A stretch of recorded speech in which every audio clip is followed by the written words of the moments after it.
what goes on behind the scenes to capture these images of guys chasing and surfing big waves is really, really complicated logistically and really technical in terms of the filming side of it as well. You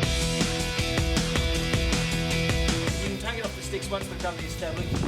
The good thing about this crew is that everyone's as passionate as us, so we don't have to keep our foot up everyone's bum. They want to do it. So on a typical Storm Surfers mission, we've got crew all over the place.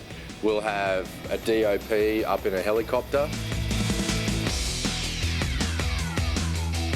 On the boat, we can have the EX3 rig, and that's Rob, Rich, and Dave. Dean Kropp on a jet ski, Liam Taylor on a jet ski or swimming somewhere. Glenn, our soundy, will quite often be swinging a boom off the boat, and then usually I'm either in a helicopter or on a boat, and Justin will be on a jet ski running it from the water. That whole trip is for that one wave. All the work, all the effort for that one wave. We should be there for sunrise. It's like you feel like you're on edge all day, just praying that something doesn't break. And you're in an environment where things break all the time. Pretty much every trip something goes wrong. We've had a camera boat almost capsize with our most expensive camera on it. Crew trucks hitting kangaroos in the middle of the night on the road, and other cars getting bogged in the sand. Flat tyres, 2 flat tyres. That won't set us back, we'll fix it. Are you alright, mate? Keep going. Seasickness is a big problem. Even if you've done a lot of sailing, I don't care who you are, some of the ocean that we end up going into would turn anyone green. When you're going so far out to sea, so many things can go wrong, and we're relying on people to do their job and basically to not get sick or injured. That was the scariest thing I've ever done in my life. What I've discovered making this show is that nothing is easy.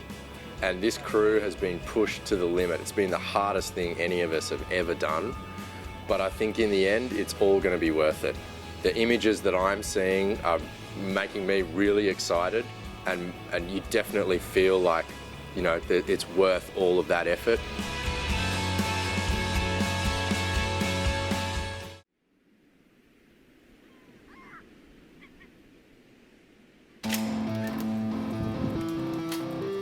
Well, we're here at the Swellnet office. This is where I spend most of my time.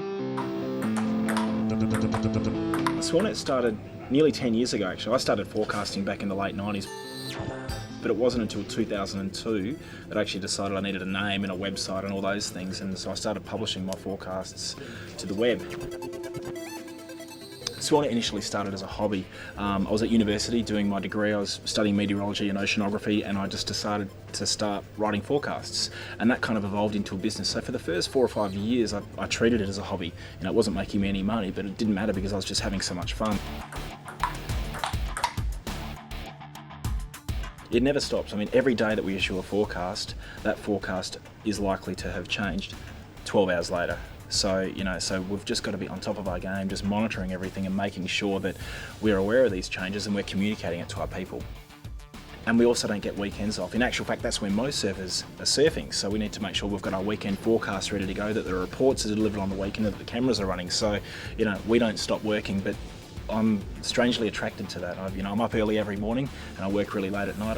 I love it. I just really enjoy being part of the surf industry. There's definitely a level of stress involved in providing the services that we do, but you tend to develop a thick skin because you never really get a lot of good feedback. You only get negative feedback.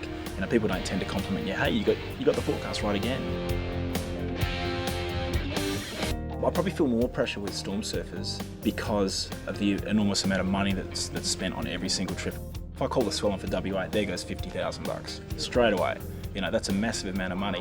We can't pull that money back if the trip doesn't deliver the results. We only get a couple of goes, so every decision has to be really, really thought out, and that's why I like forecasting, because there's no fence sitting. It's black or white. You go or you don't.